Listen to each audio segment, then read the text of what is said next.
I'm going to be asking a few questions right now for our esteemed panelists, and I'm sure they will fire some stuff back at me, and then we're going to deal with that. So, surviving the hockey stick is actually all about your greatest dream. If you're an entrepreneur, if you start a business, all you dream of is that hockey stick, the day your business takes off, right?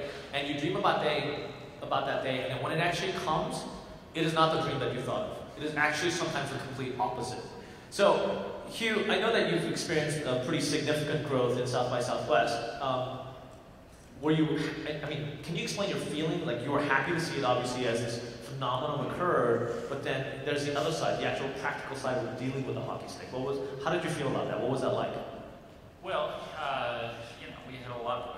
I had much more of a social life 5 years ago. I had more time to go out at night, and I wasn't worried about this stuff quite as much as I am now. What do you mean, this stuff? Just the managing the growth, answering emails, managing a staff that's grown from very, very small in one room to much, much bigger. And so, certainly what we face is a lot of the challenges of growing a community that I'm sure a lot of people in the audience face. So, Hugh, how do you test ideas? How do you innovate when you have this long delay between each time you get to test out your ideas? Well, again, I think one of the big factors in our growth is learning to talk and to hear what our community is saying better. And again, we've done that with the panel picker. And the more we can listen to what you guys say, what your ideas are, I think better event we've become. And another great thing about the panel picker is great thing for us is that we are accepting submissions and panel ideas in the summer. Granted, that's 7 or 8 months before South by Southwest happens, but it creates a year-round buzz for the event. So, in answer to your question, Ben, feedback, ideas from the community is always what's made the event significantly better. And again, the more we listen to those ideas, filter some of them, but pull out the best ones, I think the better we've become. And I'm sure some of you have been filtered and maybe you don't feel the same way. So, if you get your business tied up, if your identity for your company is growth, what happens when you reach that point where you're really big and people don't know who you are? How do you prevent your team from thinking that we're all about growth, when the growth is something that a lot of people just focus on? Oh, geez. I don't think we ever did that very well at Reddit. We would check in every couple of weeks when we were on our best behavior as to how traffic was going. But really, we were checking every day. And in fact, the worst thing was when Chris actually developed some real-time analytics for us that showed us every 5 minutes basically where traffic was going. And at first it was a kind of fun thing to watch, and then it became a scary thing to obsess over. And so we eventually phased that out for that very reason, because it was something that really we should have. You had real-time analytics and you phased that out? Yeah. Wow, that's like going backwards in time. Oh, okay.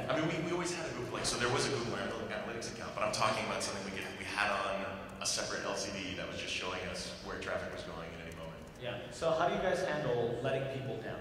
The subset of community whose needs you cannot meet. How do you handle that? Because as you grow, the voices of those people will continue to grow, even though in relation to the actual overall traffic or business, it's actually just a tiny minority. Yes. Yeah. I think the best phrasing I've heard for it is this loud minority of users, because the majority of people who visit any site or use anything are never going to tell you how they feel, because they're just normal people who have better things to do than tell you how they feel. And generally speaking, the ones who do tell you are going to skew towards more upset than happy. So we actually we had a really good excuse for this. We just gave as much control as we could to users as possible. And so we just wanted to sort of back away from the problem and say, okay, all right, you don't like the way things are going on marijuana Reddit, that's fine. Build your own Reddit community. And they did. It was called Trees, and it's a really great community of marijuana smokers. We basically just said, let's give as little, or let's take as little responsibility as we can for the situation, and just walk away slowly, and just say, it's on you guys. You've got all the tools, you can be moderators, you can run this site. And fortunately, it worked out well. So Hugh, you have to do that in a meet space. You literally have to face the person who's saying, I don't like this about your conference. Just back away slowly. And give them swag. Yeah. Well, one of the projects that I've had my staff do after the event the last 3 or 4 years. We read through all the feedback and I ask them to pick out, each person has a segment of the alphabet, and they have to pick out 5 people who are complaining the most, and email those people back and try to address their complaints. And most times when you write the person back, they're very surprised that someone responded, actually read their stuff, and usually they are open to a conversation. Again, I think people want to know that they're being listened to, and certainly balance that with significantly larger numbers where you can't address everybody. But again, what I found is when you have people who are particularly vocal critics, you can often make them your biggest supporter by engaging them. So I don't know if the mic you can hear him, but the question is, how do you manage the operational side, meaning hiring the people to do the tasks that you no longer have the time to do, or because the company's growing so quickly, delegating those tasks and moving into more management versus tactical? We used hypnosis as a means of lulling employees into believing our vision. We actually never really grew that much. And much like Craigslist, we actually have most of the work being done by users, and so we haven't scaled up too much. Steve definitely had to accept a new role where he was not programming every day, he was in fact managing programmers every day. It's a great question, and I'm not sure that I have any answer. When I joined South by Southwest, I think I was the first employee, and my qualifications were that I had a Mac Plus and they didn't. We now have about 100 full-time employees for the 3 events, that being interactive, film, and music. However, in many ways, the company is still run like we have 10 or 15 employees. To the others on the session, when you're growing so much and kind of adding people as a stopgap measure that they can answer the emails that you can, it's hard to step back and create a better process. Yeah, that's interesting. You have to balance the time between managing the business and managing at your own time. So I'll give you some experience on our side.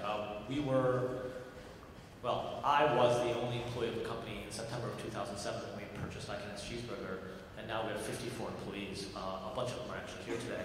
And every step of the way, what we try to do is find the best people we can for the job. And every once in a while, you run into somebody who's looking for a job, and you meet them and go, wow, this is kind of scary. They're kind of intimidating me because of their intelligence or their experience or whatever.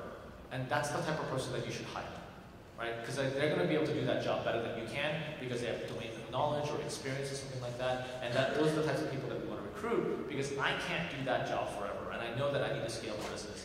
And if I hire somebody that is not as good as me in that job, you're only kicking the problem down.